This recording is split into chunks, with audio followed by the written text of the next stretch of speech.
Obrigada pelo sindicato por dar a oportunidade de poder falar sobre formação de professores, né? E achei interessante um sindicato pensar sobre a questão da formação, né? Então, eu agradeço muito o convite, né? Então, nosso debate é sobre formação do professor, acho que é uma questão bem atual, né, que está acontecendo nesse momento, desde a LDB, com as diretrizes de 96, né, depois com as diretrizes curriculares nacionais de formação de professores. Acho que o foco está na formação dos professores, que visa, né, a qualidade do ensino, mas se você não pensar na formação dos professores, o ensino de qualidade aí não acontece, né? Então, é uma questão bem atual, bem presente, embora era uma década, agora já são 12 anos que está se falando disso, tem muita controvérsia, tem muito debate, tem muita questão política envolvida, tudo. Eu vou me ater mais às questões das concepções, às questões pedagógicas da formação do professor, porque eu acho isso muito importante, né?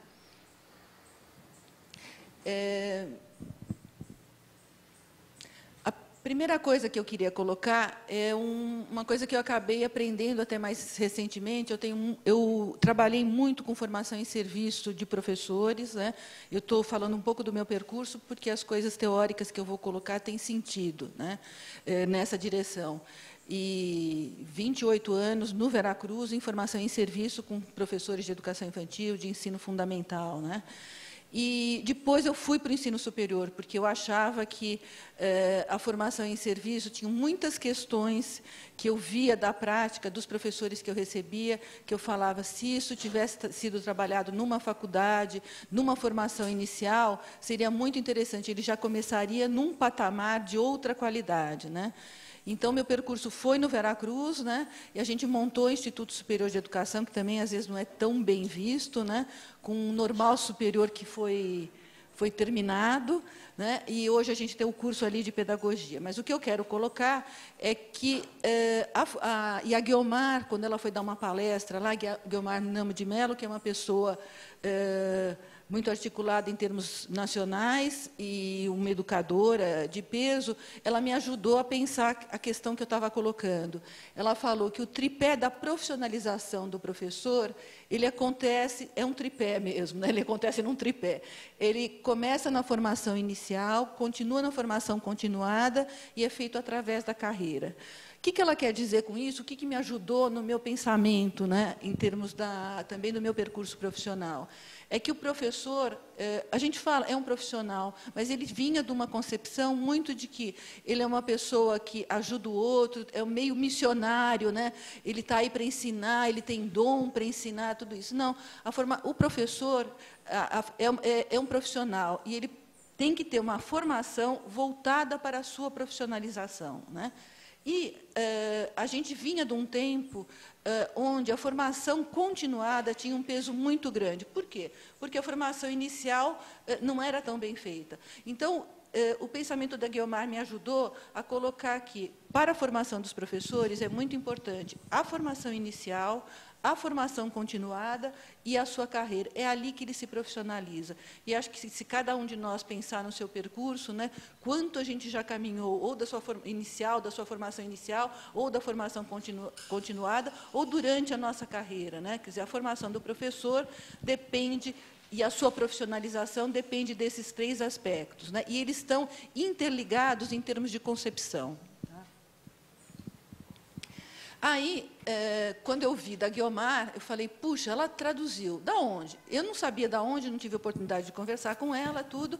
E aí eu fui pensar mais sobre essa questão e a Maria da Graça Mizukami é uma educadora também da UFSCar, e ela tem vários livros publicados de formação de professores, e ela coloca essa questão que a formação de professores é um contínuo, né? E é justamente essa questão, é um contínuo porque tem uma articulação entre a formação inicial e a continuada, né? Na formação inicial, e aí eu acho que vale parar um pouquinho, a gente tem os estágios, tem que considerar, e as realidades das instituições. O que acontece? Na formação inicial, muitas vezes, eu, como coordenadora pedagógica de ensino fundamental, educação infantil, assinei muitos estágios para as pessoas que iam lá, tudo isso, né? E lendo a Mizukami, mesmo no curso que a gente montou, os estágios têm que estar articulados nas escolas, na prática, que eu falo, né? É o piso do professor, né? A fábrica é o piso do engenheiro, né? E a escola é o piso do professor. Então, o estágio tem que estar diretamente ligado à instituição e tem que ter uma supervisão desse estágio. Você tem que tornar, na formação inicial, o professor, que você forma como professor, tem que dar a ele a condição de ter a regência, de ter o exercício da docência para poder se experimentar. Teoricamente, a gente ouve, e eu tenho experiência na formação de professores, né, e supervisionando, eles entram na escola e criticam os professores. Olha o que ele fez, olha isso, parará, parará. E, claro, se ele está com um bom olhar e está fazendo uma boa análise, você vai ajudando. Puxa, você está refletindo sobre a prática, como que poderia ser, tudo. Aí, nos projetos supervisionados que a gente trabalha, o que a gente faz? A gente trabalha com observação, para ele saber enxergar as coisas na sala de aula. A gente trabalha também com o planejamento, se ele vê questões nas escolas, ele tem que saber fazer um bom planejamento para isso. E aí, ele tem que se experimentar na docência. Se é uma pessoa que nunca entrou na sala de aula, morre de medo de entrar. E aí você consegue entender, né, e você tem que ajudar esse aluno a poder entrar na sala de aula e a poder dar uma aula como ele ouviu. Teoricamente, até ele tem, mas o fazer isso envolve o desenvolvimento da pessoa também, para ele ser um professor, né? Então, eu estou colocando que a formação inicial ela tem um valor muito grande no sentido de você formar esse professor para ser professor, né? Não é o título só, mas se experimentar na docência, se experimentar na regência de sala, ele olhar aquela questão que está ali, quem são aqueles alunos, o que ele quer de fato ensinar para poder fazer boas intervenções, para poder ser um bom mediador, né? Então, continuando o que a Maria da Graça colocou, a formação inicial tem que considerar, então, o piso da escola, né, para ele ser um bom professor, e depois você tem que dar continuidade a essa profissionalização através da formação continuada, que a gente vê que acontece muito, né, por aí, né, cursos de especialização, cursos de pequena duração, enfim, a gente vê vários cursos. Isso tem que ser considerado, né, na profissionalização do professor. Quando a gente considera a formação continuada, tem um aprimoramento profissional, se a gente considerar que na formação inicial ele já teve um primeiro patamar da profissionalização, então isso a gente considera um aprimoramento, e tem que, além de você desenvolver o profissional, pensar no desenvolvimento da sua cultura geral, né? Cada vez mais o professor tem que estar inserido nesta cultura, mergulhada num universo mais amplo, né? Não pode só estar pensando ali na sala de aula, até porque que alunos que ele está recebendo, né? Ele tem que saber enxergar esses alunos, né? E tem que estar contextualizado. Então, a sua cultura, sua bagagem geral é muito importante também na formação continuada. A formação, qual é a concepção de formação, né, que eu estou querendo trazer para vocês? A gente vinha de uma época onde a formação, nos anos 70, era muito técnica, e não que eu seja abaixo de uma formação técnica, porque é muito importante esta parte, mas a formação técnica não pode ser mecânica, né? Então, nessa situação, você faz isso, porque é isso, como 2 mais 2 são 4. A formação do professor pede mais flexibilidade, é mais complexa que tudo isso, né? Então, a formação do professor envolve questões da prática, que são incertas, singulares e complexas, né? A gente sabe que dar aula numa escola, às vezes eu dou aula para criança de 7 anos, por exemplo. Dar aula numa escola particular é muito diferente de uma escola pública. Eu dou aula num bairro diferente da outra escola, enfim.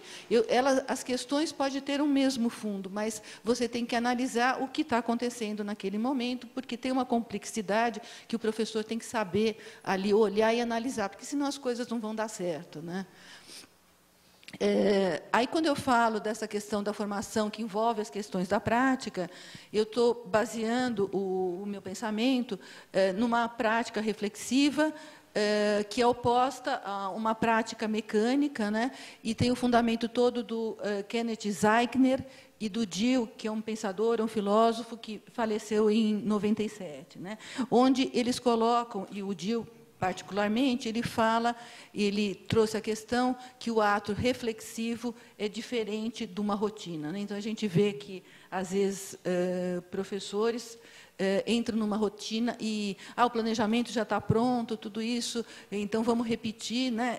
Tem muitos conteúdos que têm que ser repetidos, faz parte do ensino da primeira série, tal coisa, claro, mas o planejamento envolve você saber que turma que você está recebendo, o que você vai fazer com essa turma, como que eles vieram, né, que você tem que considerar muitas coisas. Então, o que eu coloco, conhecimento técnico é fundamental, mas só ele não é o suficiente para você se tornar um professor de qualidade, para o ensino de qualidade, né?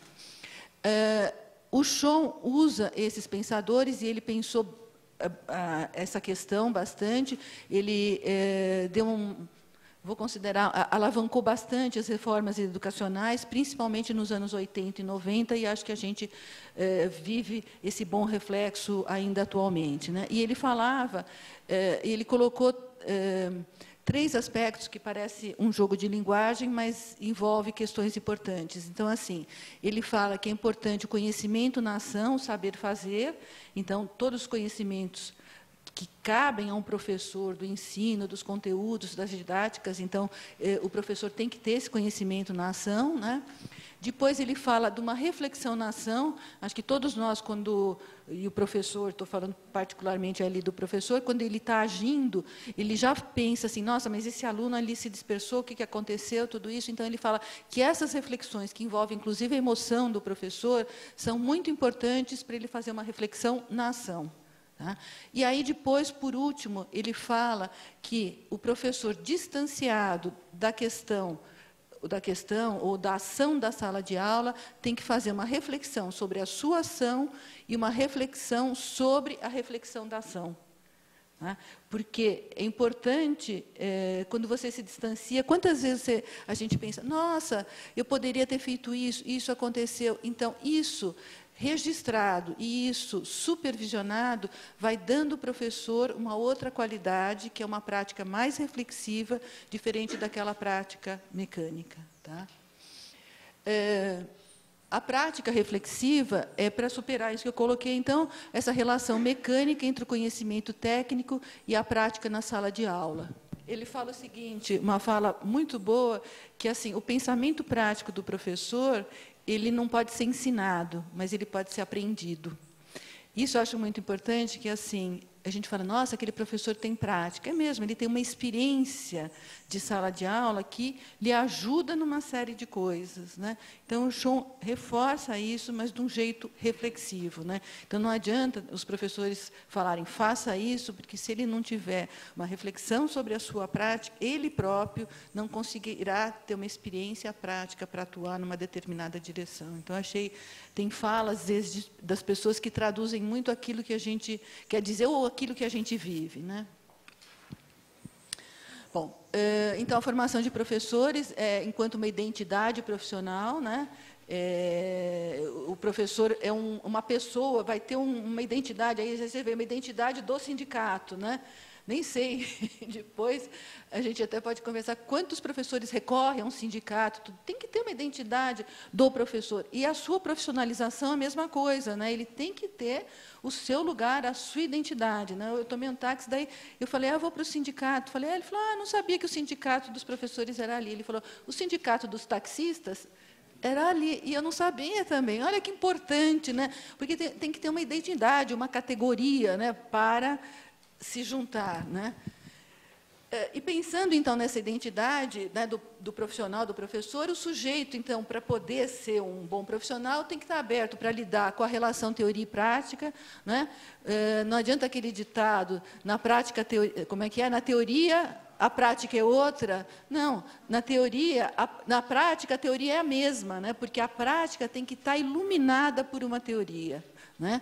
Então, tem que lidar com esta relação da teoria e da prática. Né? Conviver com a incerteza, né? A gente sabe, por mais que a gente tenha os conhecimentos, tem coisas incertas, e a gente tem que aprender a lidar com isso também, formar o professor para isso, né? E lidar com conhecimento, que tanto nosso como também dos alunos dele, que está em construção, né? O conhecimento não fica pronto, você deu uma aula, eles não aprenderam. Não, isso foi o início de uma determinada coisa. Então, ele tem que conviver com essas incertezas também ligadas à construção do conhecimento. Transformações, né, na formação, resumindo um pouco algumas coisas que eu coloquei, na formação profissional dos professores. Então, é a passagem de um modelo baseado na qualificação, né, então, os diplomas, eu sou qualificada para isso, parecia que terminava, né, e não é verdade, eu sou engenheira, eu sou médico, a gente sabe, professor é a mesma coisa, né, a qualificação, ela ajuda, mas ela não é o suficiente, né, então, baseado da qualificação para as competências no contexto de trabalho. Então, eu sou competente nessa situação da sala de aula, ou se for da gestão mais escolar, não só da gestão da sala de aula, da coordenação, né? Então, é passado para a competência no local, né? No contexto do trabalho. A passagem da formação centrada na capacitação individual para centrada no coletivo. Isso que eu estava colocando, a questão da identidade, do coletivo, dos sindicatos. Um professor numa escola não faz verão, né? E as escolas, cada vez mais, pensam na formação do coletivo, né? Às vezes pode parecer que caminha mais devagar, mas caminha mais em conjunto, né? Quer dizer, a escola tem um pensamento. Senão você vai viver em escola e os pais falam: ai, que sorte que meu filho caiu com tal professora. Não pode, né? Que bom que ela é atenciosa, tudo isso, mas não pode. É a instituição que está se colocando, né, como tem um pensamento pedagógico sobre o projeto coletivo, o projeto pedagógico daquela escola. Não dá para pensar, um professor só, ele não vai segurar nenhuma escola, um professor, né? Acho que você tem que pensar na formação mesmo do coletivo. E a passagem do paradigma, então, da racionalidade técnica para a formação em alternância, né? A técnica é importante, mas o que você tem que pensar? Na parte experiencial e simbólica, o que seria? Seria a prática e a parte cognitiva. As aulas teóricas são importantes também, né? O pensar do professor é muito importante, mas você tem que alternar esses momentos. Tem momentos onde você tem que viver mais a teoria, tem momentos que você tem que pensar mais na sua prática à luz dessa teoria. Então, você tem que alternar esses momentos na formação. A teoria e prática, a mesma coisa, né? E os aspectos da formação e do trabalho, né? Então, tem horas que é mais a formação, tem hora que você tem que pensar mais o aspecto ali no trabalho.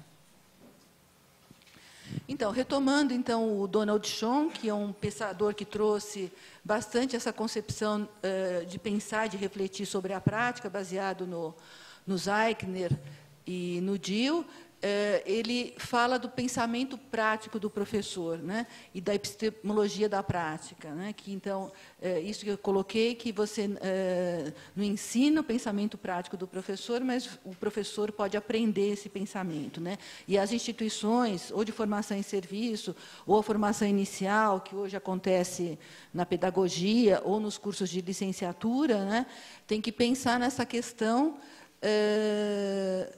ligada a construir o pensamento prático nos estágios, nas escolas, né, para o aluno, né, ou para o professor mesmo, construir esse pensamento prático, que lhe ajuda muito, né.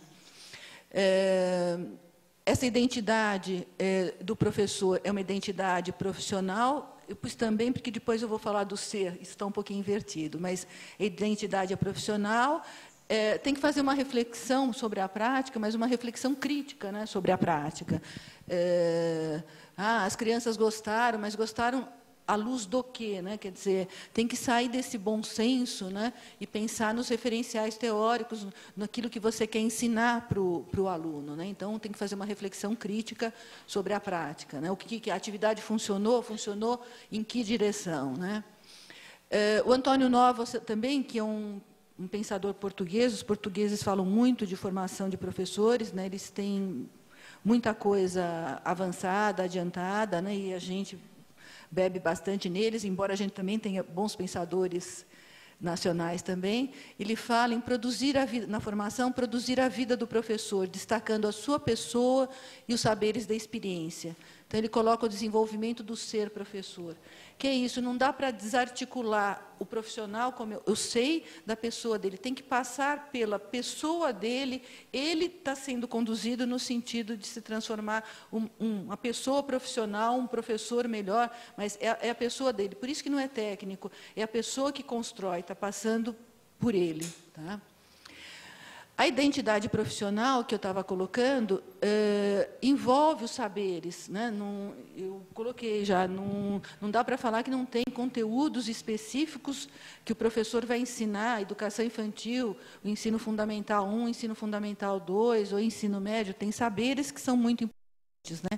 Pensando ainda na identidade profissional, a gente tem que desenvolver as competências, né, do professor, que envolve capacidades, habilidades e muito também as atitudes para o exercício docente. Né? O professor tem que ser uma pessoa, ter uma atitude, né, voltada para essa profissionalização. Bom, o Guy Claxton é um americano que fala, fechando um pouquinho, da aprendizagem ao longo da vida. Então, a formação dos professores começa lá na formação inicial e ela acontece ao longo da nossa vida, ela não termina mesmo, se a gente quiser ser um professor, um educador ali atualizado. E ele fala muito isso. Ele fala até uma coisa interessante, que a formação inicial na faculdade é um rito de passagem intelectual, né? Porque começa ali, né, esse pensar intelectual da profissionalização, para pensar sobre a sua prática mais. Né? A gente tem que se basear muito na nossa experiência, mas na experiência com uma reflexão, como eu estava colocando, crítica. Né? E a gente tem que ter competências também para monitorar nossa aprendizagem e a aprendizagem também dos alunos. E a gente tem que também desenvolver competências para lidar com os novos tipos de trabalho. Né? A gente tem que saber que a gente não fica, às vezes, numa escola só, num trabalho só, e tem que saber desenvolver isso, outros tipos de trabalho que envolve contextos diferentes. Então, essa questão da aprendizagem envolve o contexto que você está também ali inserido. Bom, quem é o professor, né, para o Claxton e para a Vila? Ele é um professor se opondo a essa racionalidade técnica, que tudo é predeterminado no trabalho do professor, porque não é, e cabe ao professor atuar como agente de socialização, não somente transmitindo conhecimentos, mas principalmente valores morais e modos de vida que contribuem para que os alunos encontrem condições de construir sua identidade, que, acima de tudo, é social. Então, a identidade do professor está ligada ao contexto, ao meio que ele está vivendo. Né? Para terminar,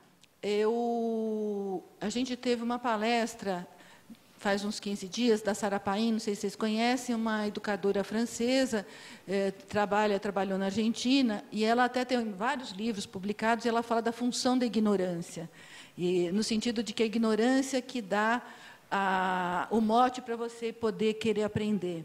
No final da palestra, ela leu uma carta que ela escreveu para o GEMPA, que é um centro de estudos de Porto Alegre, muito amorosa, e ela fala com amor também da profissão do professor. É uma carta curta, então eu vou ler para vocês, porque eu acho que fecha bem o que eu estou colocando, no sentido de que o professor tem que ter um lugar de muito conhecimento teórico, muito conhecimento da prática, construído por ele mesmo, mas muito amor também pela sua profissão. Né? Então, eu acho que vale a pena fazer uma leitura.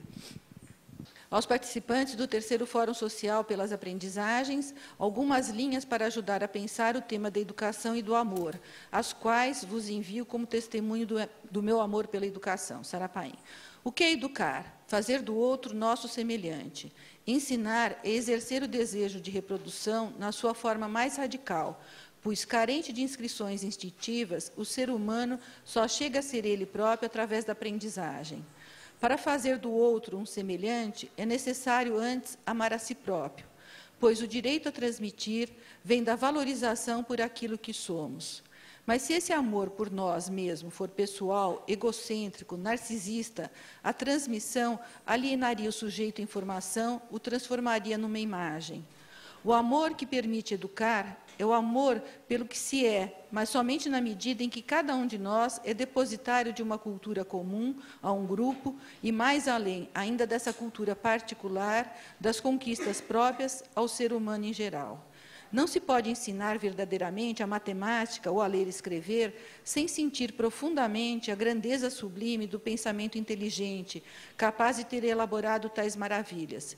Ensinar a contar e escrever é muito bom, mas transmitir ao mesmo tempo o valor humano dessas conquistas, que necessitaram milhões de anos de evolução para se concretizar, é formar um sujeito que, não sendo ele mesmo um gigante, está sentado nas costas de um gigante e vê cada vez mais longe.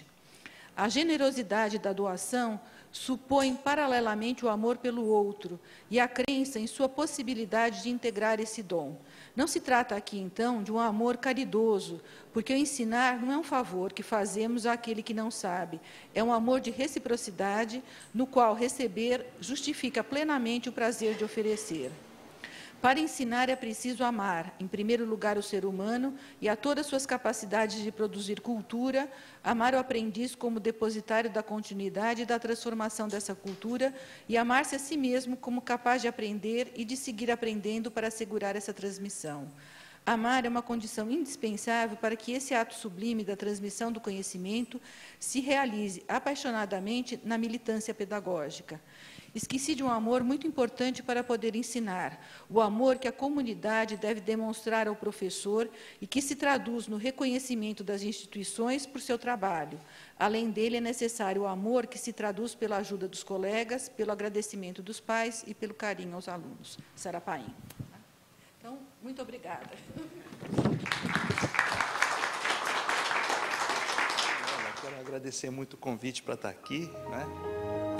Dizer que, enfim, temos longas histórias de passado sindical, na época que eu era um professor aqui da rede particular. Fico muito contente em ver o sindicato dessa maneira e fico muito contente, particularmente, em ver esse envolvimento com as atividades de formação. Acho que isso é uma das coisas que a gente sempre defendeu, né? Do sindicato ter atuação em várias trincheiras, e uma delas é nessa, né, em relação à qualificação do professor. É justamente sobre isso, inclusive, que eu orientei a minha apresentação, ok? Eu vou começar me apresentando, então. Meu nome é Nélio Biso, trabalho na Faculdade de Educação, na Universidade de São Paulo, e tenho, agora, nesse momento, eu tenho um envolvimento bastante grande na discussão de questões curriculares, porque eu estou na comissão de graduação da Faculdade de Educação e, portanto, quase todo dia discuto alguma coisa sobre currículo, sobre formação de professores, sobre estágio supervisionado, sobre convênio com escolas, vou a escolas, converso com diretores e ouço deles, né, quais são as queixas dos alunos, dos estagiários. Muitas delas são queixas muito pertinentes e que a gente precisa, de fato, mexer, né, organizar essa interação com as escolas, né? Mas eu, de qualquer maneira, eu orientei a minha apresentação não exatamente para questões de formação. Até eu quero me desculpar, eu não conhecia essa vertente do sindicato, né? Talvez eu pudesse até ter pensado uma apresentação um pouquinho diferente, mas eu orientei a minha apresentação muito mais em questões mais de base, que tem a ver com a formação inicial, e falando, então, de formação inicial e de desqualificação profissional, certo? Então, eu entendo que a formação, quer dizer, quando a gente fala na questão da formação inicial, acho que talvez na carreira do professor, o professor talvez seja o único profissional que, quando ele ingressa num sistema formal de credenciamento, ele já ingressa conhecendo particularidades da atuação profissional futura. Por quê? Porque, para poder ingressar no curso de formação de professores, você precisa ter tido professores, não é? Você ingressa num sistema para ser médico, para ser engenheiro, para ser... A não ser que você seja filho de um médico, filho de um professor, filho do... Não é? Aliás, o professor não, mas do engenheiro, do médico, do advogado, você entra numa carreira que é incógnita, uma coisa que você não conhece. Não é? Enquanto que, quando você... eu defendo a tese, que não é minha, não é? De que a formação inicial começa muito antes da faculdade, muito antes da formação, não é? Como tal. A gente sempre se espelha em modelos, a gente tenta evitar algumas coisas da prática do professor, ou reproduzir e melhorar outras daqueles que nos marcaram, né? Positivo ou negativamente, né?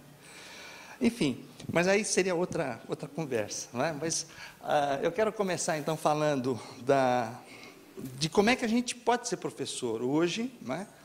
Aqui no Brasil, eu orientei particularmente São Paulo, pensando, né, bem na cidade de São Paulo mesmo. Enfim, para ser professor hoje, a gente tem que ter uma perspectiva histórica para entender isso, porque a ocupação de professor, ela não está disponível hoje no Brasil a partir do nada, ela se configurou historicamente. Nós temos uma longa prática que que formou uma imagem de professor, e essa imagem de professor, não é, tem a ver com uma história que muitas vezes é desconhecida dos próprios profissionais. Não é? Então é necessário, e é engraçado que na formação dos professores a história da educação não faz parte do currículo, pelo menos na licenciatura. Pedagogia, sim.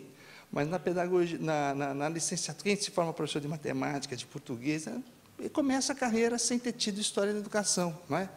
Acha que a educação começou ontem, ou antes de ontem, não é? E não é bem assim.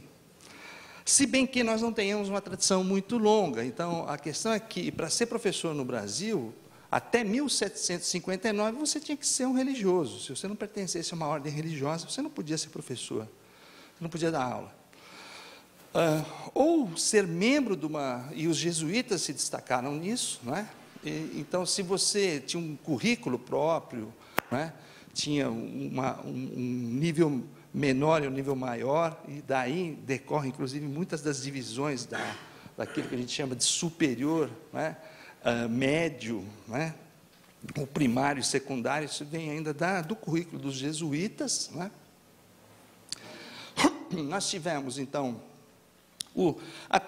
E nessa época, quando nós estamos falando, então, ainda do século XVIII, no Brasil, a educação era...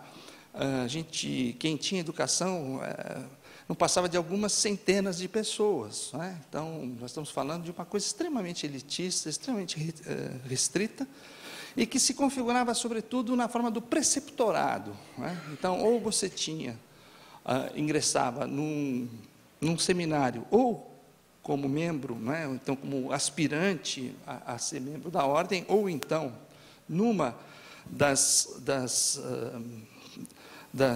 aberturas que essa instituição abria para a população, que eram muito restritas, quando isso ocorria na forma de um preceptorado. Então, alguém era designado para acompanhar um jovem, que normalmente era um jovem de alguma família muito rica, né?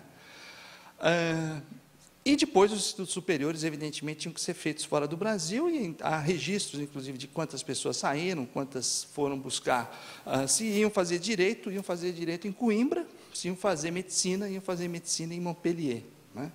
Mas o fato é que nós acabamos o século XVIII, há uma carta interessante do governador-geral se queixando para o rei de Portugal, dizendo que havia no Brasil inteiro 8 médicos, e isso era muito insuficiente para as necessidades do país. Então, vejam, nós estamos falando estamos falando da época de Tiradentes, está certo? Enfim, o fato é que depois nós tivemos, então, com as reformas pombalinas, enfim, nós tivemos mudanças muito importantes em Portugal, com a expulsão dos jesuítas. Isso muda muito a orientação. Outras ordens religiosas começam, então, a ingressar nos assuntos da educação. E isso vai mudar de forma importante apenas com a vinda da família real. Então, antes da família real, a educação no Brasil é uma coisa, assim, nós estamos falando de, por exemplo, alguma coisa como o jogo de rugby no Brasil hoje. Está certo? Quer dizer, como é o rugby no Brasil hoje? Então, nós estamos falando de meia dúzia de pessoas, ou hockey sobre cavalo, sei lá. Então, era uma coisa, uma elite muito restrita que empreende algumas coisas. Né? Então, em 1810, em 1908 já são criadas, veja, não à toa, as primeiras faculdades de medicina no Brasil. De fato, havia pouquíssimos médicos, né? E em Salvador e no Rio de Janeiro, em 1810, a Escola de Engenharia, no Rio de Janeiro, que é, sobretudo, uma engenharia que atende o Exército, não é? Uma engenharia militar. E daí que vem, inclusive, depois o nome de engenharia civil, que é uma coisa que eu sempre tive dúvida, por que se chama engenharia civil? Em todo o resto do mundo, o edil, ou sei lá, alguma coisa assim, né, sobre edificação, e no Brasil é civil. Por que civil? Porque havia só uma engenharia militar. A engenharia militar, a escola de engenharia era uma escola militar, só para militares. Então, quando se abre a possibilidade de não militares poderem se graduar, então se cria um curso de engenharia civil, né? E daí é em oposição à militar. Os militares do Brasil são uma relação de tapas e beijos, né? Mas, enfim, o fato é que nós temos, eu vou correr para me concentrar no que é mais importante. A independência cria, então, as primeiras bases da educação. Evidentemente que a família real não teve o interesse de desenvolver muito a educação no Brasil. Não é? Nós tivemos, então, uma data que é importante, poucos professores sabem de onde vem a data do dia 15 de outubro, não é? Pouquíssimos sabem, mas vem justamente da Lei Geral do Ensino, da data da edição da primeira lei do que seria Diretrizes e Bases da Educação Nacional, que foi no dia 15 de outubro de 1827, não é?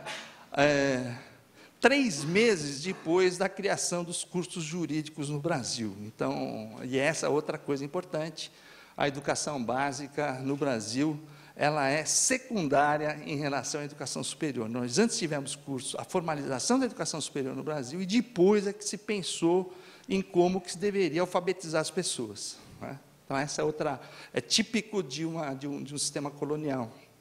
Nós tivemos, então,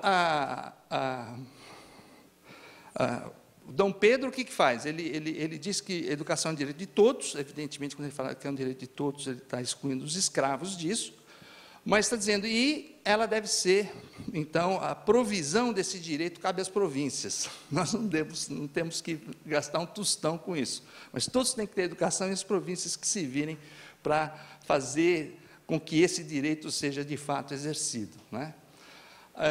Enfim, tivemos o ato adicional em 34, que também ratificou isso. Apenas em 1846, vejam que coisa interessante, quer dizer, quase 20 anos depois, então, da educação está numa lei, né, numa lei que seria uma lei de diretrizes e bases da educação, só 20 anos depois é que se cria a primeira Escola Normal de São Paulo, uma escola normal que foi criada num prédio improvisado, junto à Faculdade de Direito, e o professor que tinha se notabilizado no curso preparatório para a Faculdade de Direito é designado, então, diretor e o único professor da Escola Normal, então, que vai formar professores para a cidade de São Paulo e para o estado de São Paulo. Né? E é esse sujeito aí, eu arrumei uma foto dele, que é o bacharel de Direito Manuel José Chaves. Ele fica quase 20 anos como diretor e único professor dessa escola, e aí ele se aposenta. Ao se aposentar, a escola fecha. A escola fecha. Tá certo? Então, e é engraçado que, quando ele se aposenta, em 1867, então, são 21 anos de formação de professores em São Paulo. Nesses 21 anos foram formados cerca de 40 professores, o que é uma média, digamos, tanto quanto baixa. Durante 7 anos, nós ficamos sem escola nenhuma de formação de professores em São Paulo, e isso, os jornais da época falam que isso agravava muito o problema do filhotismo. Aí eu fui atrás para ver o que era filhotismo, é o nepotismo. o bispo, normalmente era assim, a autoridade religiosa indicava uma pessoa, né, essa pessoa era indicada se fosse ligada aos políticos do local e tal, para um cargo público, né, porque então a província começava a prover escolas, eram escolas isoladas, normalmente pequenas, junto a casas de pessoas, que passavam, então viravam professores sem ter nenhum tipo de credencial, porque a desculpa não havia como ter, porque a escola de formação estava fechada, ou era muito restrita, havia muito poucas pessoas. Então, o título de professor, em São Paulo, né, ele era quase que um título, era um título parecido com o da nobreza, né, era uma coisa que se conseguia através dos meandros, né? Isso garantia um dinheirinho, era um dinheirinho pequeno, incerto, então nessa época o professor não tinha um bom salário, né? Aliás, não tinha salário, né? O que tinha era algum tipo de subvenção do Estado, e normalmente os políticos conseguiam indicar seus próprios filhos para isso, então daí que vem o termo filhotismo, né? Então, vejam que é essa, digamos assim, essa origem, e essas escolas isoladas, então, muito depois, o projeto paulista, o projeto republicano paulista, vai, então, tentar agrupar essas escolas isoladas, e daí que surge, então, o nome grupo escolar, né? Ou escolas agrupadas. Eu mesmo estudei numa escola chamada Escolas Agrupadas. Eu nunca soube por que chamava escolas agrupadas, se era uma escola só, por que chamava escolas agrupadas. Mas ao longo do século XX, então, essas escolas foram aumentando, ainda cada uma de forma, com a sua maneira, elas acabaram, então, depois sendo agrupadas, então, a partir da construção de prédios, enfim, quando se deu mais importância, então, à educação. Aqui é um relatório de 1870, peguei um pedacinho, né? Pode-se dizer que, para o ensino secundário, existem apenas as aulas preparatórias, as aulas de preparatórios anexas à faculdade de Direito, mantidas pelos cofres gerais, e as 2 cadeiras de latim e de francês da cidade de Itu. Isso era a educação pré-universitária do Estado de São Paulo, em 1870.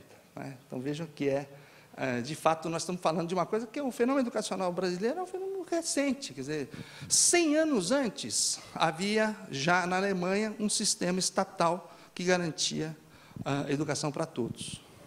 Tá? Então, vejam que nós estamos falando de um fenômeno que é um fenômeno absolutamente tardio, né, em relação a outros países, é claro, países que se destacaram, mas que nós viemos de um passado colonial que é muito pesado. Então, a República muda muitas coisas, mas o essencial não mudou no sentido daquela delegação de competência às províncias, né, que continuaram, então, tendo que organizar a sua própria educação. Isso traz problemas bastante particulares. A questão é que as universidades, o poder local, o poder municipal, não tem como organizar universidades. As universidades precisam de muito fôlego, precisam de uma infraestrutura que as províncias mesmo têm dificuldade. A primeira universidade é criada em 1920, e mesmo assim, mal se poderia falar em universidade, né? Não sei se vocês conhecem, tem uma história que tinha que dar um título honoris causa, e para dar um título honoris causa precisa de universidade. E aí os republicanos falam: olha, nós não temos nenhuma, como é que nós vamos conferir um título se nós não temos nenhuma? Aí se criou uma universidade, mas enfim. Depois, só Getúlio Vargas mesmo é que vai mexer com isso de maneira... Bom, temos o projeto... Podemos seguir mais adiante? Isso, tem algumas imagens aí do projeto educacional paulista, algumas fotos da época, que mostram as criancinhas branquinhas da elite, né, estudando nas primeiras escolas públicas, né, de São Paulo. Caetano de Campos foi uma referência, mas, enfim, vamos para os tempos atuais, então. Então, nós temos essa ideia de autonomia, ela é ainda uma ideia muito presente, ela nasce com D. Pedro I, e ela se mantém, então, dentro, digamos assim, da normatização, né, da regulação da educação brasileira. O que muda com a nova Constituição e com a LDB de 96 é que passa a se estabelecer uma certa dualidade entre as esferas. Então, nós não temos mais um Conselho Federal de Educação que manda nos conselhos estaduais de educação, que, por sua vez, mandam nos conselhos municipais de educação. Nós temos o chamado regime de colaboração, tá certo? Então, esse regime de colaboração não é uma coisa óbvia, não é uma coisa simples, é uma coisa que envolve muito sofrimento e algum conflito, não é? E, enfim, a questão é que os concursos públicos são regulados, então, por matéria constitucional, não é? Então, o que está na Constituição, o que está nas leis federais, isso tem que ser cumprido, isso faz parte do pacto federativo, não é? E a formação inicial em nível superior, não é? Então, eu selecionei essa parte para falar, então, da questão que teve muito a ver com a criação dos Institutos Superiores de Educação, etc., né? Mas que, se a gente pegar a LDB, então se pergunta, quem pode dar aula? Como é que se vira professor? Né? Como é que você pode dizer, eu sou o professor? Atualmente, um técnico de futebol ganha uma partida, o pessoal já começa a chamar de professor, né? Aliás, o sindicato devia mandar uma notinha, uma dessas, né? Tirando o Luxemburgo, o resto acho que recebeu uma notificação, viu? Pô, para de se chamar professor, ou então se filia ao sindicato, né? Mas para se filiar precisa de uma credencial, tá certo? Quer dizer, como é que é essa credencial? Nós assistimos isso, né? Eu tive particularmente com certas pessoas uma discussão bastante calorosa sobre a questão do direito, né, dos direitos dos professores. Tá? Então, quem tem direitos? Os direitos dos professores são diferentes dos direitos dos outros profissionais? E muita gente achava que sim, né? Achava que professor é completamente diferente. Engenheiro é engenheiro, advogado é advogado, médico é médico. Nenhum médico tem medo de estar no meio de uma cirurgia e ouvir no rádio que mudou o currículo da medicina e, portanto, ele vai perder o direito de exercer a profissão. Se alguém contar isso para ele, é uma piada, ele nem ri, né? Se um engenheiro está construindo uma ponte e aparece a notícia, mudou o currículo né? Tem uma nova lei aí que diz que tem que agora fazer pós-graduação, quem não tiver pós-graduação não vai poder ter registro no CREA, ele vai dar risada, né? Mas os professores não.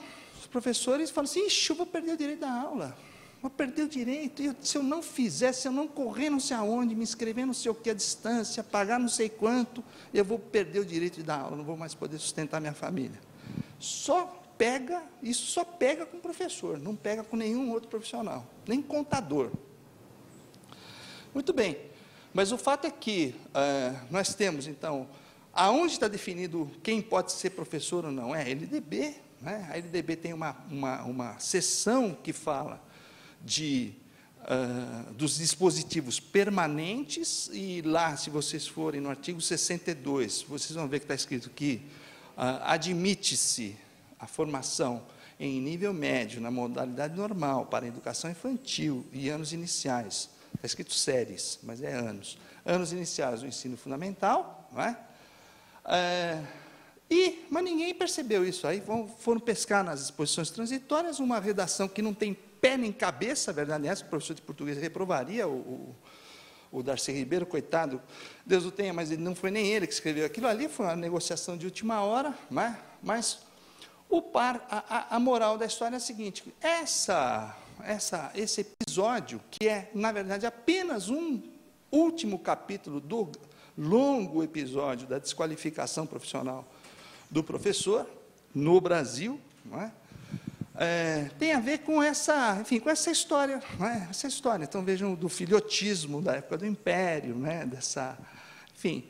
E eu quero me ater, então, na questão da desqualificação profissional do professor. Eu quero mostrar para vocês, então, três modalidades dessa desqualificação, que, se nós não enfrentarmos, não adianta a gente falar em formação inicial, a gente falar em formação continuada, nós vamos estar correndo sempre atrás de algo que se afasta a cada passo que a gente dá, né? Então, a primeira é a desqualificação real, né? Então, não há como discutir que os salários tiveram grande deterioração nos últimos 50 anos, né?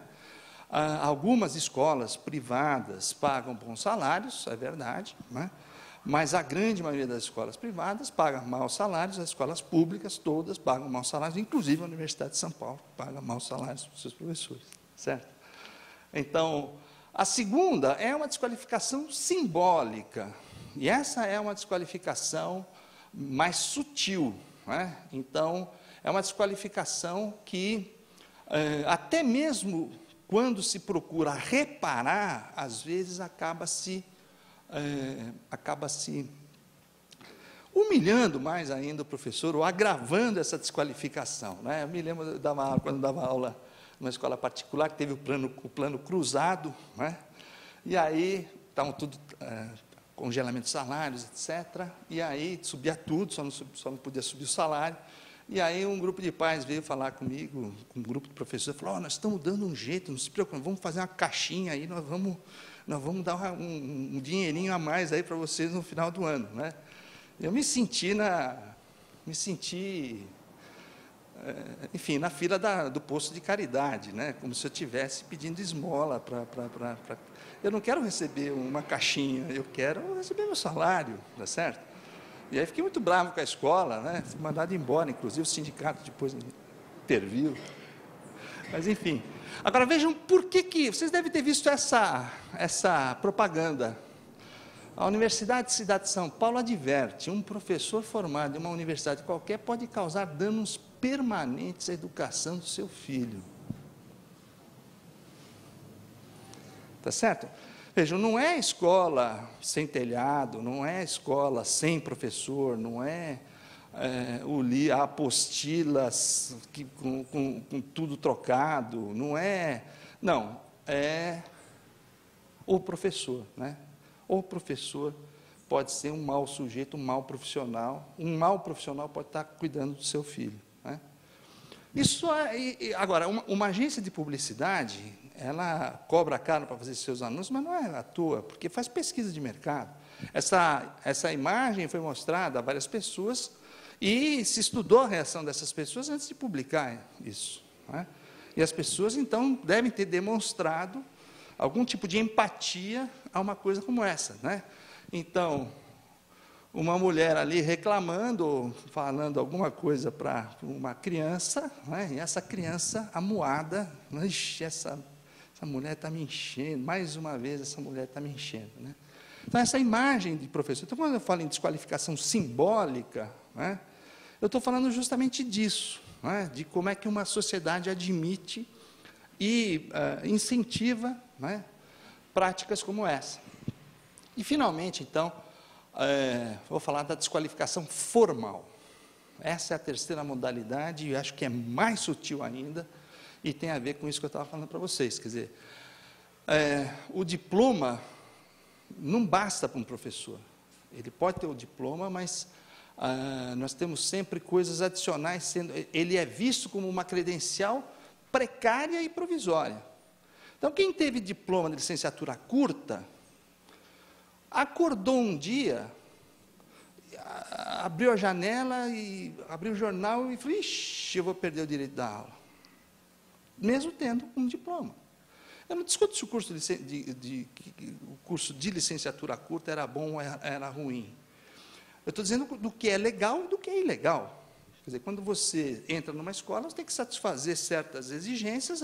Ao satisfazer essas certas exigências, você ganha direitos, você adquire prerrogativas vantajosas.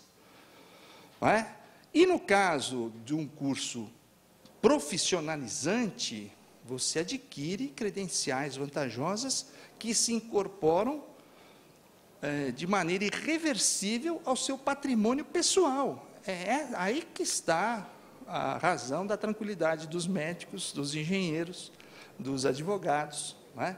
Porque eles se formaram, eles adquiriram credenciais credenciais profissionais, têm prerrogativas vantajosas e sabem que isso faz parte do seu patrimônio pessoal. E nada pode tirar deles, a não ser a morte. Agora, o professor não, o professor é o único que não tem, ele é desqualificado formalmente, ele é um profissional de segunda categoria, do ponto de vista jurídico. Quer dizer, isso que é o grave. Não é só porque a sociedade desvaloriza, não é só porque o salário é baixo. É porque as suas credenciais não lhe conferem segurança jurídica. A carreira é incerta, não é?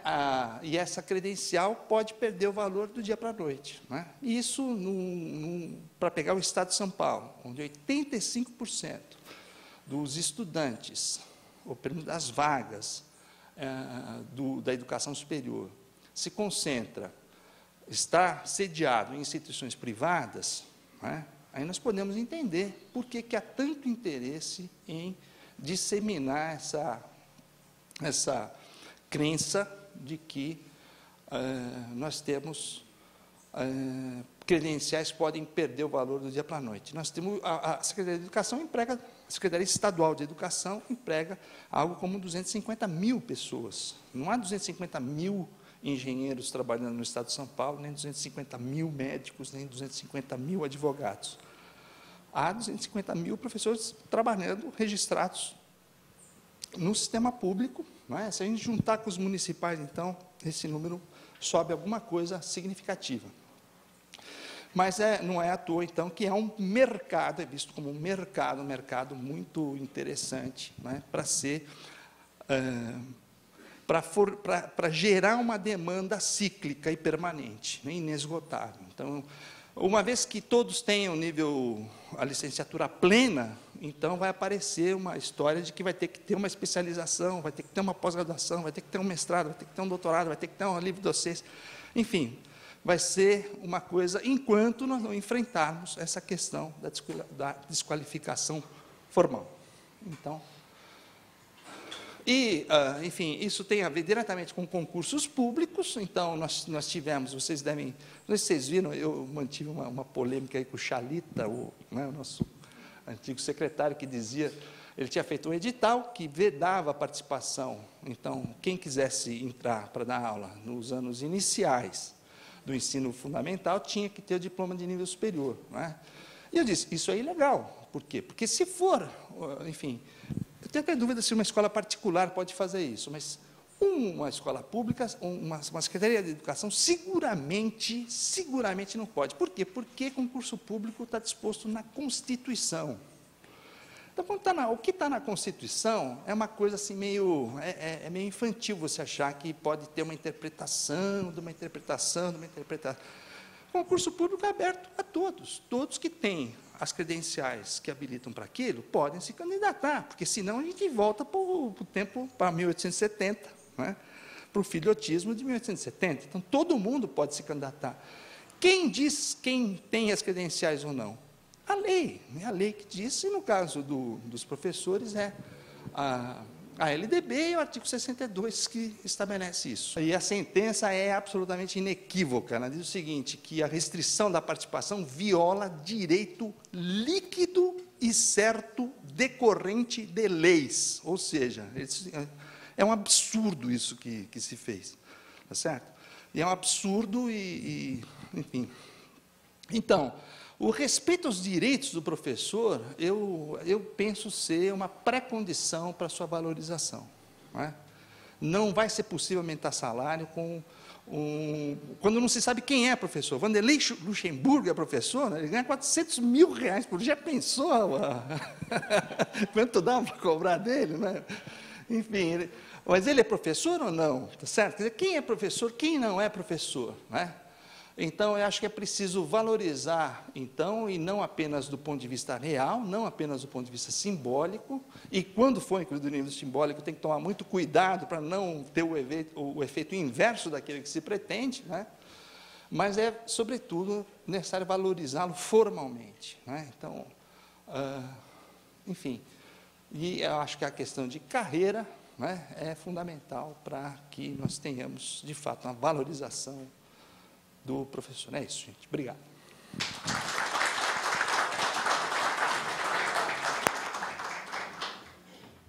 Nós fizemos esse ciclo de palestras que está se encerrando nesse primeiro semestre com o objetivo básico de fazermos prospecções sobre o que acontecerá com a educação nos próximos 10 anos.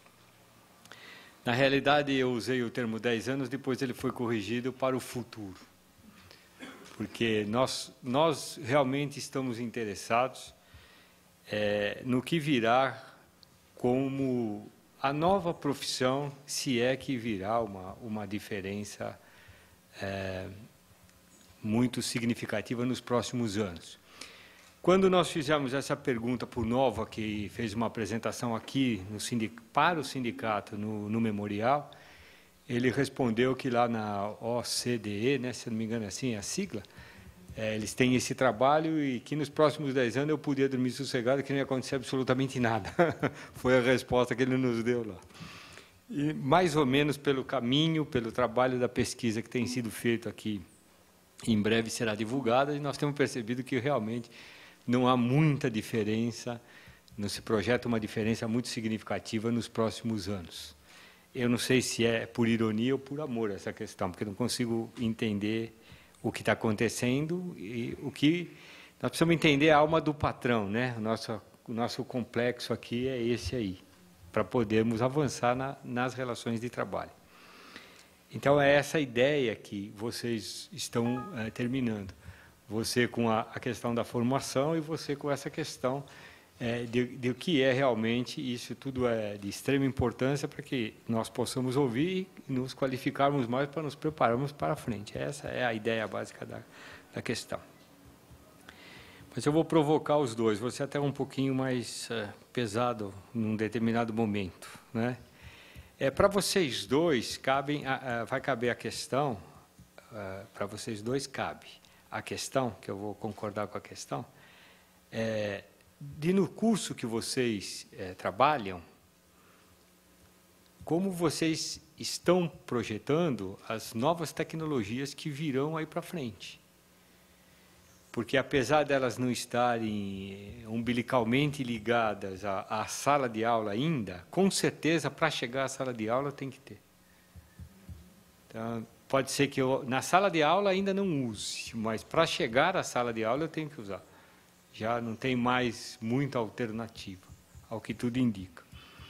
Então, se nos cursos de vocês, de pedagogia, essa questão já está sendo trabalhada, porque esse será o professor que no futuro vai enfrentar a nossa questão inicial das tecnologias.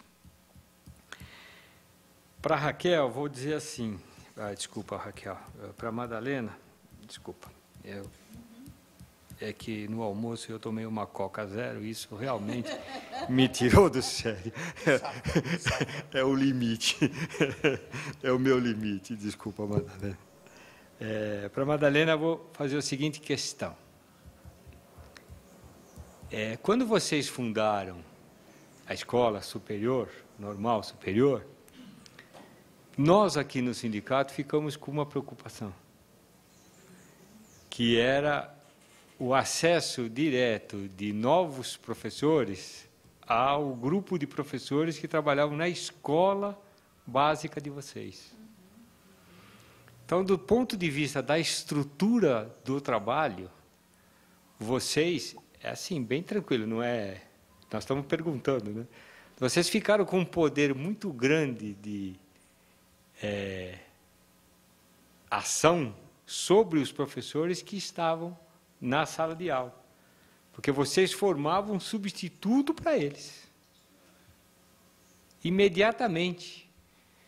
Quer dizer, do ponto de vista do movimento sindical, vocês aniquilaram o movimento sindical dos professores daqueles que vocês formavam. Ponto. Tudo que eu falei é mentira, tá bom? Eles não fizeram nada disso, eu só estou fazendo o enfoque para poder fazer a pergunta. Então, vale a pena também, depois, você fazer um relato do que aconteceu com quem estava na sala de aula, não no curso, mas no curso regular do ensino básico. Como professor do ensino básico, porque vocês do Colégio Veracruz estavam formando na Faculdade Veracruz professores que imediatamente tinham certificado para substituir-nos. Isso é uma questão muito delicada para nós. Isso. A verticalização do próprio trabalho, né? Formação de exército de reserva local, porque você consegue achar os bons professores ali, né? Quem teria potencial para trabalhar para vocês. É uma questão ficou muito delicado isso para nós. Depois vocês mudaram para o curso de pedagogia e tal, então ficou, vamos dizer assim, mais ou menos igual, apesar que ainda continua a mesma ideia, mas ficou mais igual a todos os outros. Mas, no primeiro momento, isso ficou acentuado aqui dentro do sindicato. Isso é verdade. Para você, Nélio, vamos fazer assim. O que acontece com os cursos à distância? Porque você vai ter a educação à distância, também formando pedagogos que irão prestar esse concurso que você... eu tenho uma defesa pessoal, mas não vou dizer, depois se eu concordo ou não com você, mas eu sei que entre nós, no Conselho Municipal de Educação, a posição é um tanto quanto distinta com relação a essa questão. Então, nós temos a formação dos cursos à distância, que vão surgir como uma novidade na tua apresentação. Quer dizer, não é uma novidade. Até se você puder fazer uma prospecção, a Sofia me lembrou que você trabalhou um pouco com a questão de educação à distância, assim, então valeria a pena você também fazer um enfoque sobre isso. Como não me convidaram para dar a palestra, vocês perceberam que eu usei o tempo para eu fazer a palestra, entendeu? Eu acho que até... Agora. Ontem saiu uma publicação no Diário Oficial de que o Conselho Federal de Biologia proibiu o registro de profissionais formados em curso à distância.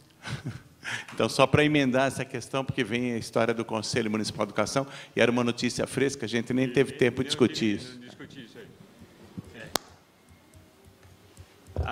Ainda comentando com você, que eu não fui convidado mesmo, né? Ainda comentando com você, e lembrando o Celso, de outro dia, da discussão da direção do Simpro, esse Conselho Regional o Vanderlei chama, como ele chama? De Educação Física? De profissionais de educação física.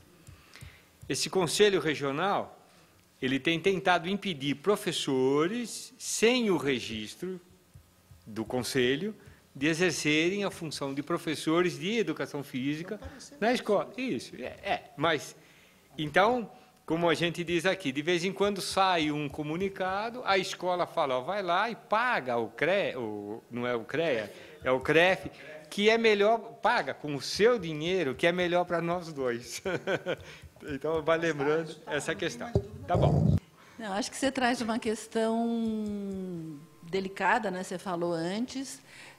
Agora, quando a gente montou o Instituto, a primeira... Claro que, na prática, tem algumas complicações, mas, quando a gente montou o Instituto, o primeiro grande objetivo não era formar professores para o Veracruz, né? Era para formar professores, bons profissionais, né? Esse o nosso desejo e continua sendo, né?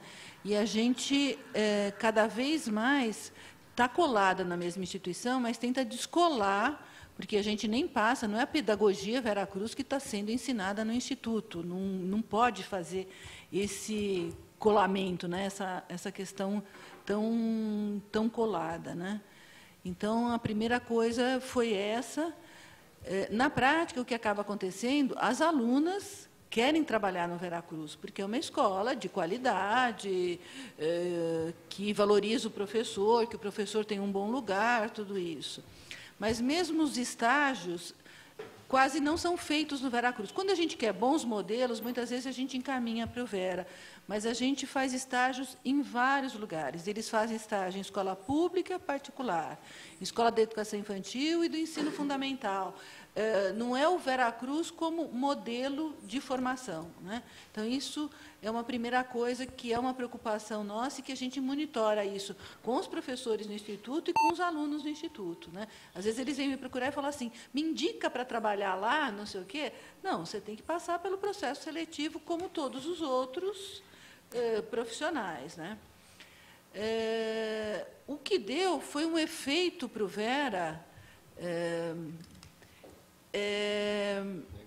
um efeito bom no sentido de que o Instituto tem uma formação, eu chamo de ponta, atualizada, e os profissionais que já estavam, vamos chamar, um pouco acomodados no dia a dia, porque já tem um lugar profissional estabelecido, pode até favorecer a sua fala, eles tiveram que se formar melhor.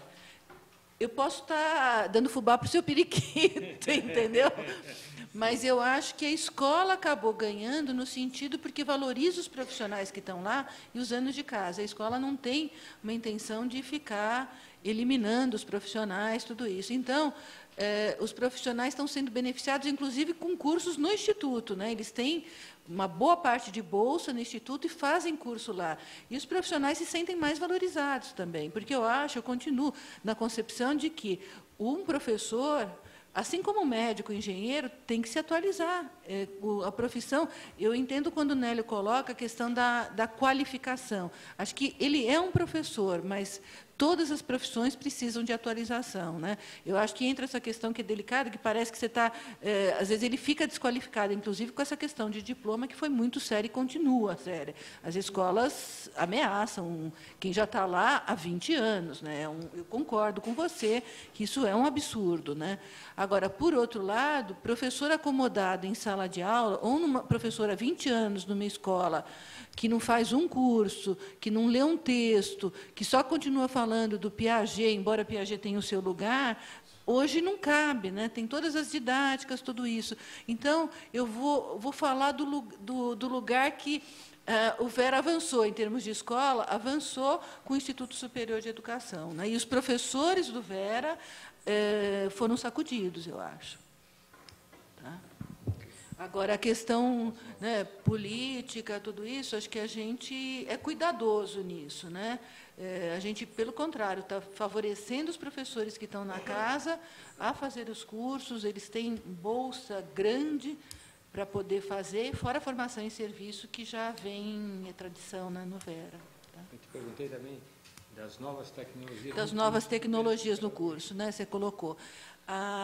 No curso, a gente montou um normal pós-médio, é interessante isso, que estavam as diretrizes de 96, e tinha muita gente que tinha nível médio, né, em termos de outro ensino médio, e não tinha habilitação para dar aula em educação infantil e séries iniciais. E a gente montou um normal médio de 2 anos. A gente teve autorização da Secretaria do Estado, tudo. E, nessa época, isso para falar, os alunos... Tinha um aluno que tinha computador, isso era 97, né?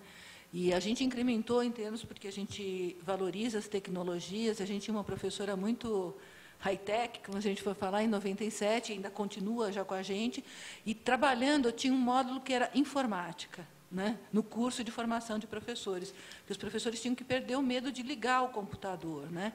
Hoje, a gente continua, não com o módulo da informática, mas as disciplinas usam muito, né, a questão da informática, a questão toda, nós temos portal para eles poderem se comunicar, a biblioteca tem muitos computadores, e os alunos, porque a gente tem alunos do ProUni, nosso Instituto Superior, a gente tem uma classe, 2 classes ficaram misturadas com os alunos do ProUni, que não têm computador em casa por uma questão econômica, mas chegam na biblioteca o período antes para usar os computadores. Então, ele é uma ferramenta de trabalho do nosso curso, né? E a gente está começando a pensar, porque isso é uma coisa ainda pequena, do como eles podem ensinar isso para os alunos, porque o nosso curso de pedagogia forma alunos da educação infantil e de 1º ao 5º ano, né, ainda. Eles usam alguns programas, mas Isso está começando, mas os próprios professores têm usado bastante a tecnologia como ferramenta. Se vocês quiserem entrar lá no site depois, eles fazem até uma revista eletrônica. Tem, no curso, tem conteúdos que são trabalhados e tem produtos que exigem os recursos da tecnologia, né, para os próprios alunos, né? E eles acabam saindo bem informatizados, né, muito mais do que a gente que não viveu isso, né? Então, acho que não dá para negar, não dá para negar. E as alunas, às vezes, falam que os filhos usam mais a tecnologia, sabem usar melhor e elas pedem ajuda para os próprios filhos, que a gente tem muita gente já de mais idade fazendo curso. A gente tem uma população não de 18 anos fazendo curso, mas uma população entre 30 e 45, tem uma pessoa de 60 anos fazendo curso, também uma jornalista, né? E usam a ferramenta, estão usando, estão mergulhando. Bom, eu vou... Enfim, são duas questões bastante instigantes, né? Primeiro, eu quero falar de educação à distância. Eu sou um entusiasta da educação à distância. Eu acho que eu sou um dos coordenadores, eu sou um dos coordenadores, talvez, do mais antigo grupo de pesquisa do CNPq sobre educação à distância. Está registrado desde 1994. Nós começamos a utilizar a internet nas escolas em 1990. Em 96 eu fui convidado para ir falar na França, em Montpellier, e o sindicato de lá era um dos que estava me convidando, o Sindicato Nacional dos Professores. Queria saber se a internet ia tirar lugares, postos de trabalho dos professores. Né? Tá certo? Era a grande pergunta, a única pergunta que eles queriam que eu respondesse era essa. Enfim, nós já tínhamos redes de, enfim, projetos usando a internet, enfim. Eu tenho, inclusive isso está na internet, um dos projetos da USP sobre formação de professores, é um curso de formação de professores de ciências à distância, e eu tenho lá, se vocês procurarem, vocês vão achar, eu me posicionei contra aquele projeto. Né? Fui avaliador de um sistema no Rio de Janeiro, um sistema muito bem articulado, do CCIERG, é um consórcio de instituições públicas que formam professores à distância. Enfim, tenho algum conhecimento e integrei a Comissão de Educação à Distância no Conselho Nacional de Educação. Então, eu tive sempre uma preocupação muito grande em relação a certas propostas, certas perspectivas que eu vejo hoje muito presentes em todos os níveis, e acho que a educação à distância é uma maneira de você baratear coisas. E a educação à distância não serve para isso. A educação à distância serve para chegar aonde a outra educação não chega. A educação à distância serve para atender quem não tem a regularidade que os processos tradicionais requerem, né? Ela serve para outras coisas, e ela não é necessariamente mais barata. Ela pode, inclusive, ser mais cara. Hoje, o CCIERG forma biólogos que custam mais do que um doutor na USP. É mais barato formar um doutor na USP do que um professor de biologia no sistema público, né? Mas é público, mas tem custo, né? No Rio de Janeiro. A tendência é que isso mude ao longo do tempo, né?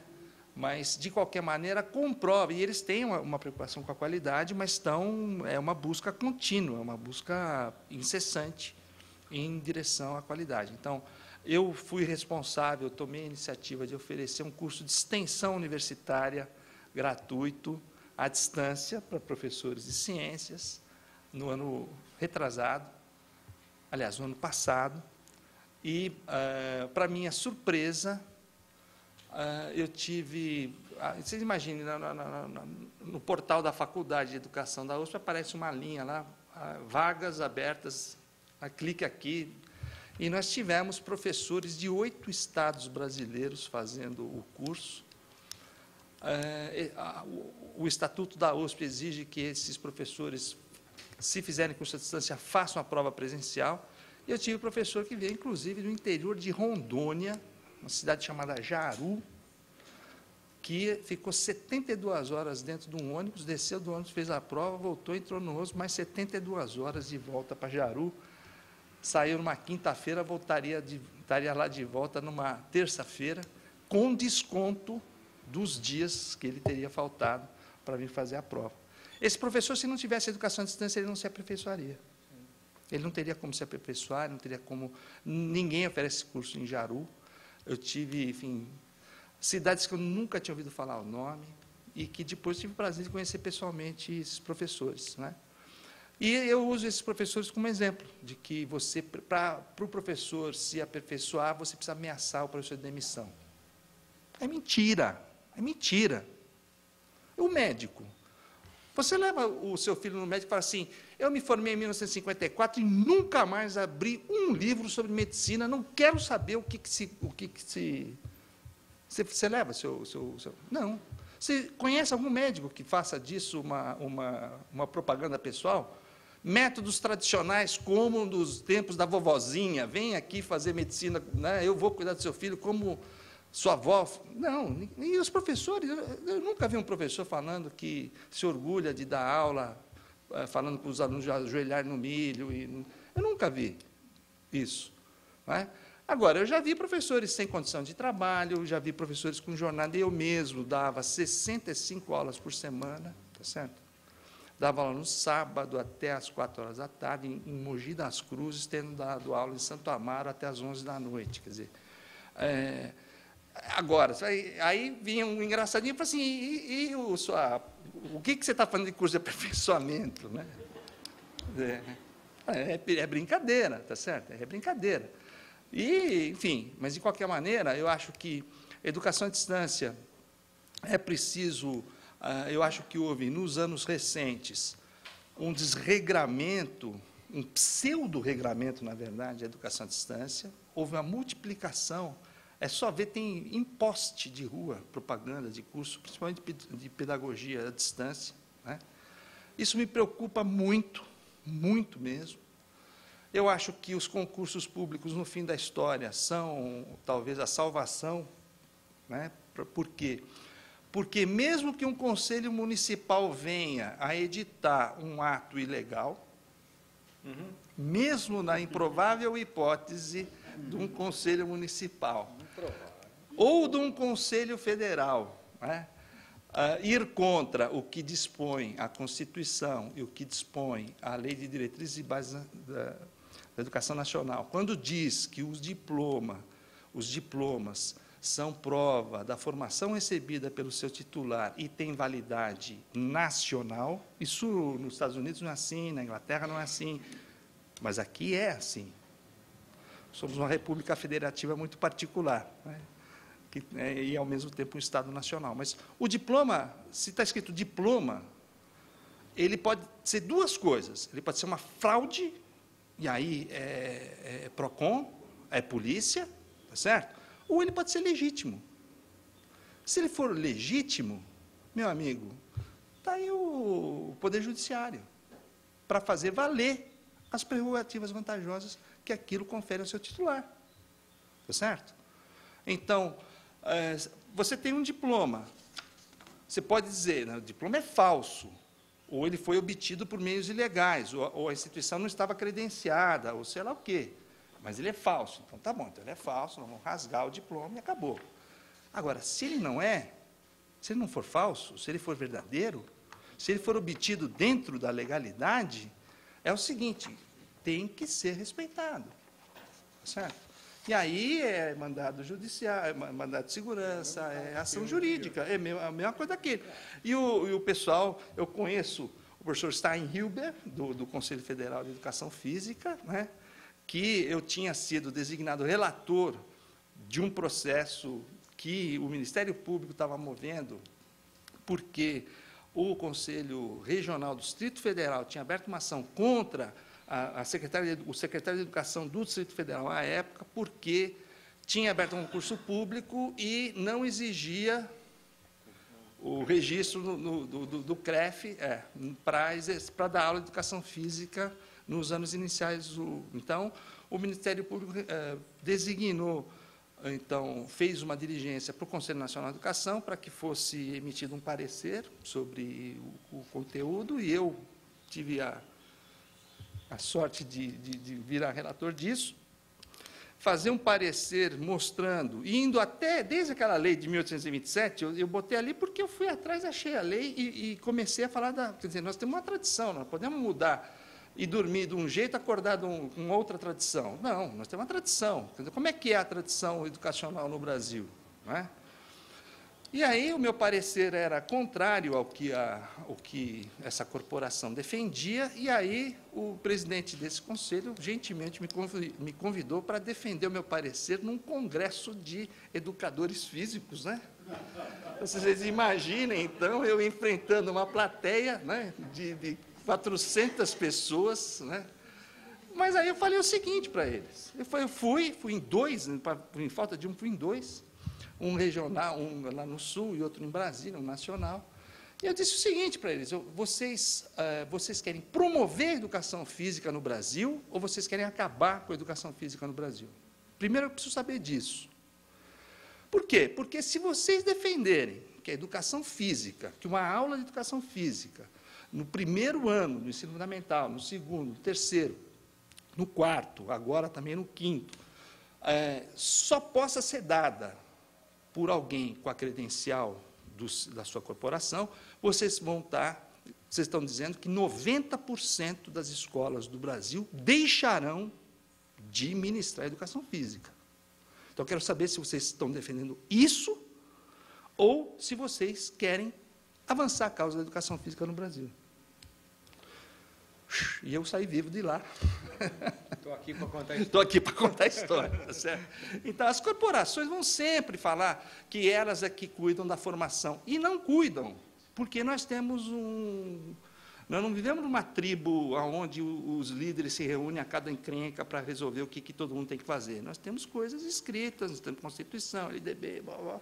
E a lei que cria o Conselho Profissional diz qual é a sua atribuição. Então, vai lá ver se a Clotilde também, deve ser também, a Clotilde é bióloga, e aí ela sabe muito bem. Então, a lei, nós lutamos para que tivesse uma lei para que a profissão fosse regulamentada. Não é?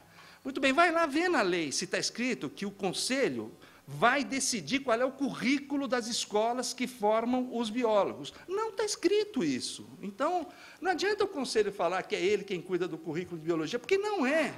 Não é ele. Quem cuida das diretrizes de formação de professores, biólogos? Quem é que? Então, não precisa reunir um conselho dos líderes tribais para dizer isso. A gente já se sabe onde isso está escrito. Está certo?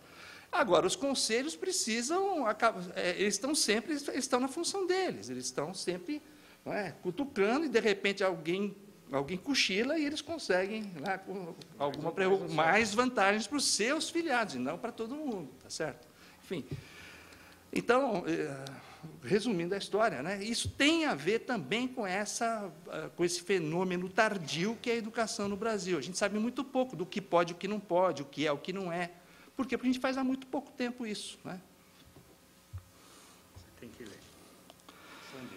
Aqui, voltamos à velha questão. Quem educa o educador? O que houve com os cursos de magistério, o antigo curso normal? Quem credencia os professores LDB, mas quem dá retaguarda ou suporte e até mesmo o apoio que aqui foi colocado?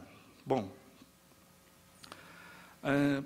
primeiro eu vou direto à questão dos cursos de magistério. Hoje, existem no Brasil, os cursos de magistério tinham sido quase que totalmente extintos em nível médio. Não sei se vocês ainda mantêm.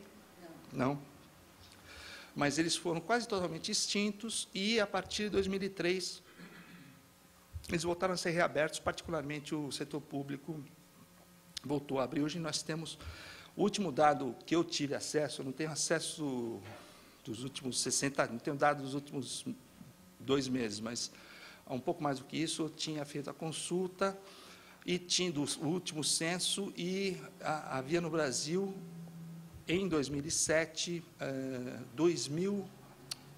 500 mil alunos em cursos de nível médio na modalidade normal. Principalmente os estados mais pobres voltaram a abrir esses cursos. E eu acho que é uma questão complexa. Eu trabalho, vieram com a história que eu era o defensor, que eu era contra o ensino superior. Fui vice-diretor da Faculdade de Educação, trabalho há 20 anos na USP. Eu trabalho com formação de nível superior, trabalho na pós-graduação, quer dizer, eu não posso ser contra a formação em nível superior, não é isso. Agora, vá para Caixa Prego e veja quem é. Inclusive, a questão que definiu, né, o parecer que definiu essa questão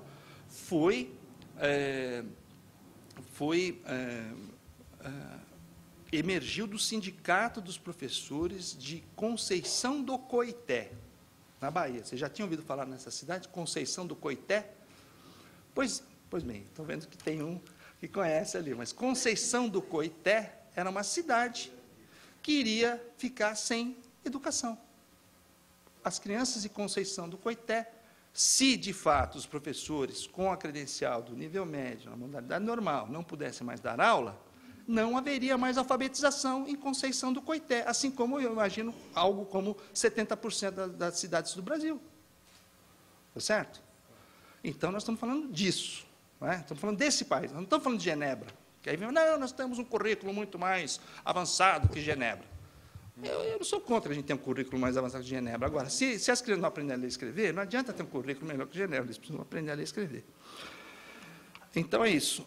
Quem credencia os professores da LDB, mas quem dá retaguarda, aqui eu não entendi direito, mas, enfim, de qualquer maneira, a questão é a seguinte, se os cursos de nível médio, né, eles são regulados, pertencem a um sistema de ensino. Eu não sei se escolas federais têm nível médio na modalidade normal, mas, de qualquer maneira, a grande maioria é dos sistemas estaduais, então são os conselhos estaduais que devem ter normas que vão pegar justamente o parecer do CNE de 99, né, da Edla Soares, que fez o parecer sobre o relatório, né, sobre as diretrizes de formação em nível médio na modalidade normal, e ela, então, e lá está escrito, então, como é que devem se organizar os cursos, número de horas, etc. Os conselhos estaduais devem devem ter as suas normas, as suas próprias normas, mas em regime de colaboração com essas de nível nacional. Aqui a outra questão, então, a partir do contexto histórico traçado, posso pensar no perfil de um professor hoje que tem que lidar com novas e crescentes atribuições, fruto dos problemas sociais que são varridos para dentro do ambiente escolar? Isso é uma questão muito interessante, porque, de fato, hoje, o professor tem que lidar com coisas que têm muito pouco a ver com a educação, né? Mas isso eu não atribuo isso a um processo, a um fenômeno recente. Eu diria que em todo lugar onde você tem risco social, eu me lembro que eu me formei, eu fui dar aula num curso de formação, um curso de supletivo no meio de uma favela. E um dos problemas que eu tinha era o que fazer com as armas. Pedir para tirar o revólver pode entrar, não pode, enfim, tinha alguns probleminhas. Agora é o celular, enfim, né? A máquina fotográfica, te grava uma aula, enfim, tem que definir direitos, ou botar um boné com patrocinador, não sei, né? Mas, enfim, mas eu diria o seguinte, a cada tempo o professor tem que, né, lidar. Por quê? Porque, de fato, o ofício do professor, ele não se resume a transmitir uma técnica. Se fosse isso, então, se a educação fosse uma aprendizagem de um artesanato, enfim, seria mais simples a questão, mas está toda a questão dos valores, toda a questão da formação integral do sujeito, né? E por isso, então, que as atribuições do professor, a cada tempo, se modificam, mas sempre incorporam coisas que vão além da sua estrita especialidade, né? Então, o professor de matemática, ele não é só um professor de matemática, mas ele também, ao mesmo tempo, ensina muito mais coisa. É isso.